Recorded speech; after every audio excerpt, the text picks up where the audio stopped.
como faz parte do tema, eu optei aqui por uma apresentação mais prática sobre a questão da transversalidade do planejamento, portanto, socializando, embora muitos aqui já conheçam de processos passados, um pouco da nossa proposta de monitoramento participativo do PPA.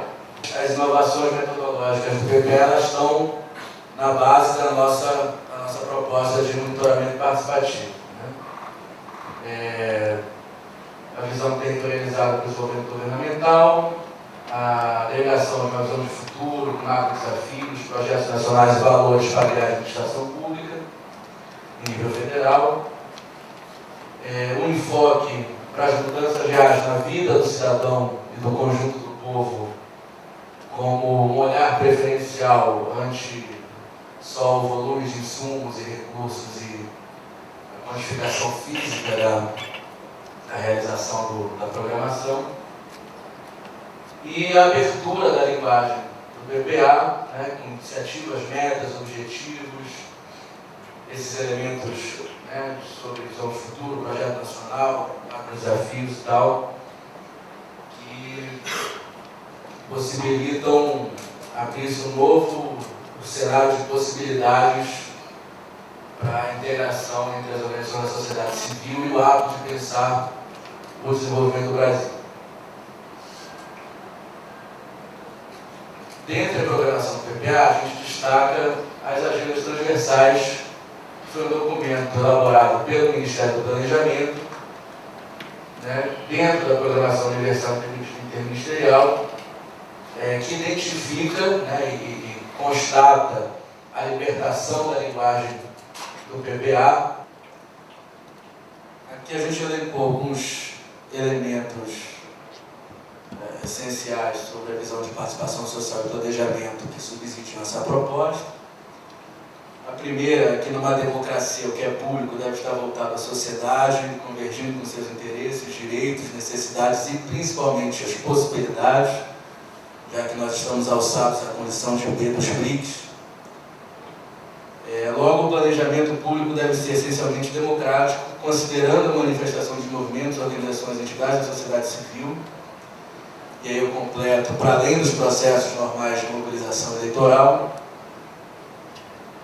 e por ter a missão de refletir as escolhas da sociedade, é uma atividade essencialmente política. Uma outra premissa fundamental, também a ideia de que país desenvolvido é aquele que promove e realiza os direitos humanos. E a realização desses deve ser a expressão da participação social nas escolhas estratégicas de governo. Um sentido que vem sendo crescentemente reforçado pela presidenta Dilma, vide a sua última intervenção na Conferência da Criança e do Adolescente, por exemplo, tão mal destacada pelos jornais, mas que tinha um sentido muito próprio de que a economia deve funcionar para o desenvolvimento humano. Essa é a síntese fundamental do nosso projeto.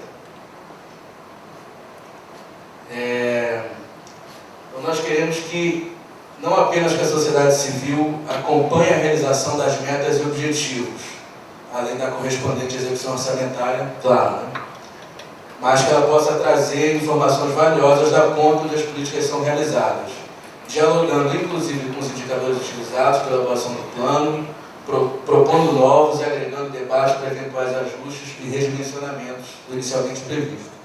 Claro que o enfoque não é trazer a sociedade para rediscutir o plano, mas evidentemente agregar questões que podem ainda não estar devidamente delimitadas dentro da programação, dentro do que a gente recortou como agendas transversais, de repente, dentro do governo, com compartilhamento de atores da sociedade, algum tipo de indicador novo que nos é útil para medir os nossos próprios indicadores também possam ser considerados. A ideia do planejamento como método do desenvolvimento e a participação social como método de governo. Esses são dois conceitos que estão profundamente imbricados. Não há como pensar o futuro sem escutar a sociedade, logo para escutar a sociedade, isso tem que ser uma prática cotidiana.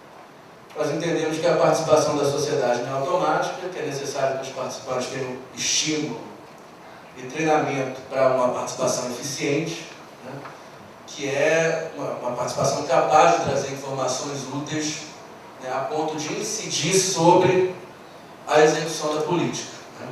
A gente não quer de forma alguma fazer um processo onde a sociedade civil apenas receba uma prestação de contas. Nosso objetivo é que a sociedade possa, de forma organizada, com as suas formulações, com as suas visões de mundo, seu conhecimento prático e teórico das questões envolvidas, possa nos ajudar a ter uma programação que, de fato, se adequa ao interesse público. A gente se baseou também em algumas premissas do antigo grupo de trabalho sobre participação social, criado em 2007, que acabou não tendo suas atividades concluídas, tem apenas um relatório preliminar, mas tinham recomendações bastante interessantes. O objetivo de ampliar a gestão democrática, o aperfeiçoamento das políticas, criando uma convergência na formulação e orientação entre governo e sociedade civil, a criação de um espaço próprio, institucionalizado e permanente de participação social e considerar a complexidade do desafio, né, mas respeitando a institucionalidade vigente da rede de participação social existente do governo, né, buscando aperfeiçoá-la e fortalecê-la, né, sem inventar grandes soluções mirabolantes. Nós identificamos um potencial enorme, né, como foi no processo de participação social na elaboração do PPA, do perfil dos conselheiros, a partir de um estudo feito na época, 2 anos, sobre o perfil dos conselheiros de governo, né? A maioria integra conselhos regionais, faz parte de mais de um conselho nacional, né? Participou das discussões de elaboração do PPA, então há uma qualidade evidente para esse processo inicial de abrir uma participação social no monitoramento com mais consistência. O Fórum Interconselhos, né, que foi a institucionalidade por onde passou a participação social na elaboração do PPA. Continuará sendo essa institucionalidade para o monitoramento participativo e terá como enfoque as agendas transversais. A ideia é que faça-se 2 reuniões anuais, né, com os conselheiros, a representação dos conselhos. Será elaborada uma cartilha de educação popular sobre planejamento, participação social e sistema de planejamento e tal. Enfim, óbvio, haverá uma coordenação política compartilhada na Secretaria-Geral.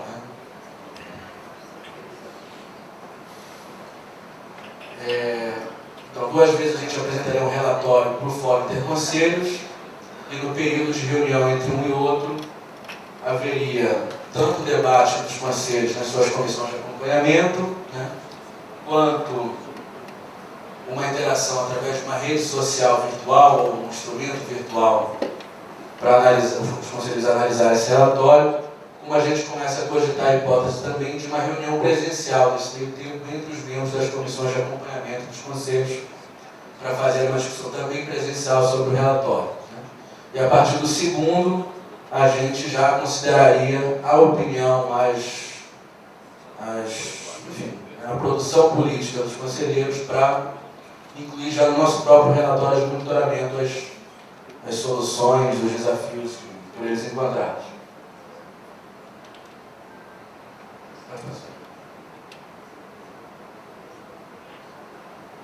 Nós vamos recomendar também que cada órgão setorial possa passar o seu relatório de monitoramento para os seus respectivos conselhos, no caso da saúde, educação e etc. E que as reuniões do fórum, os fóruns de conselhos anuais, semestrais, elas possam também ser precedidas por um debate sobre os temas do desenvolvimento nacional, de acordo com as demandas das organizações da sociedade civil. Esses são os conselhos, né, entre aspas, focais das nossas agendas, né, o que de forma alguma é excluído demais.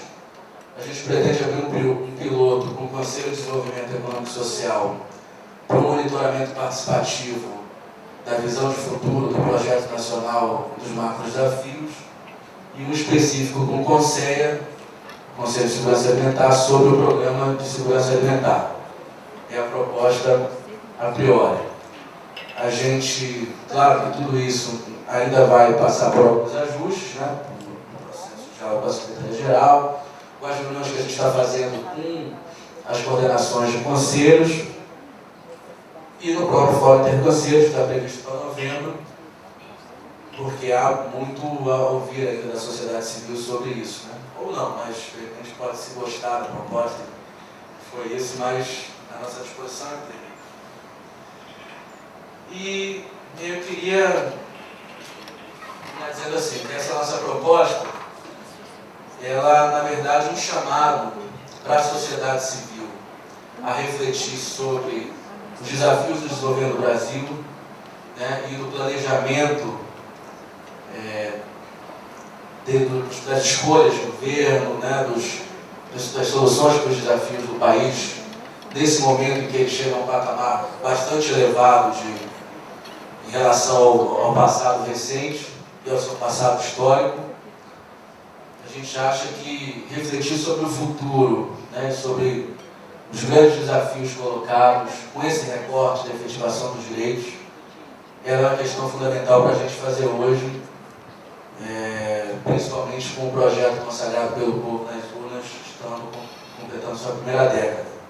A gente pretende que isso ajude a construir uma abertura maior do Estado à participação social, inclusive essa reforma estatística que foi citada pelo Márcio, né, do governo, né, querer buscar um olhar mais detalhado, mais específico sobre a condição humana dentro do concreto e das grandes ideias, e principalmente ampliar a conexão entre a participação social, entre esse vigoroso ciclo de participação social iniciado pelo Brasil nos últimos anos, com as expressões de escolhas estratégicas do governo, né? O PPA, a LDO, a LOA, essa grande iniciativa da SOF, de construir também a sua agenda de participação social, e a gente espera que isso possa dar muito certo, porque mais do que ter conquistado o gosto e o apoio da sociedade civil, ela de fato tenha sido contemplada na sua perspectiva de incidir, ainda que no processo de construção, com mais firmeza dentro das decisões do governo, do Estado e da programação. Obrigado.